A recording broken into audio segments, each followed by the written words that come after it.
আমরা শুধু কথা বলি, কাজ করি না। দেখেন, আমরা বাংলা চলচ্চিত্রকে শিল্প বলি।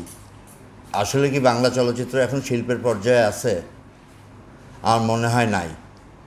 কজন প্রযোজক আছে ছবি বানায়, হাতে গুণে বলে দেওয়া সম্ভব। এইটাই কিন্তু এখন সুযোগ পেয়ে গিয়েছে বাইরের প্রযোজকরা। কিছুদিন আগে হিমাংশু ধানুকা যে মোড়কে বাংলাদেশে ঢুকেছিল, সেটাকে কিন্তু এই সম্মিলিত চলচ্চিত্র পরিষদই আটকিয়েছিল। তারা যে মোড়কে ঢুকেছিল, সেই একই মোড়কে কিন্তু এসবিএফ ঢুকছে বাংলাদেশে।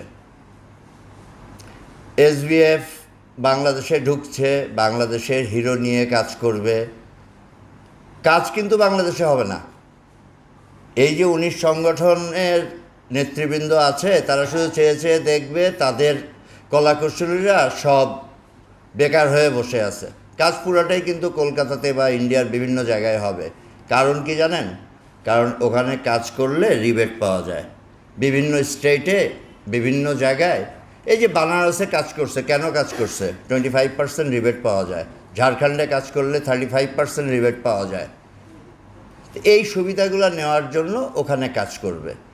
আর এসবিএফের মতো প্রতিষ্ঠান বাংলাদেশে একটা লোকাল প্রতিষ্ঠানের সাথে জয়েন্ট করে একটা প্রতিষ্ঠান ক্রিয়েট করছে। তারা আমার দেশ থেকে হিরো নিবে, ওই দেশ থেকে হিরোইন নিবে, সব কাজ ওখানে করবে। আমার হিরোও সুবিধা পায়, ওখানে মেকআপ ভ্যান পাচ্ছে, সাথে হাঁটলে পোর্টেবল এসি পাচ্ছে, ফ্যান পাচ্ছে, 5 স্টার হোটেলে থাকতেছে। তার তো কোনো অসুবিধা নাই, সে ওখানে কাজ করতেছে তার মতো করে। সে তো কাজ করবেই, সে তো আর্টিস্ট, সে পেমেন্ট পাচ্ছে, সে কাজ করতেছে। কিন্তু মাঝখান দিয়ে কী হচ্ছে? আমার দেশের সব কলাকুশলী, ফাইটার, ডান্সার এরা কিন্তু বেকার হচ্ছে। দেখেন, এখানে কথা আছে, আমিও কিন্তু বাইরে কাজ করছি।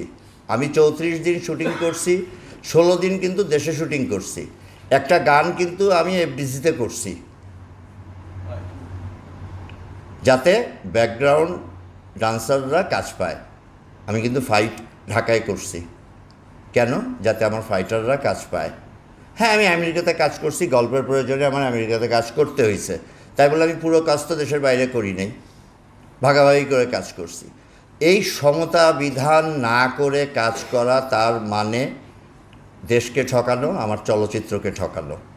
এই ঠকানোর প্রবণতাটা তৈরি হয়েছে আমাদের নিষ্ক্রিয়তার কারণে।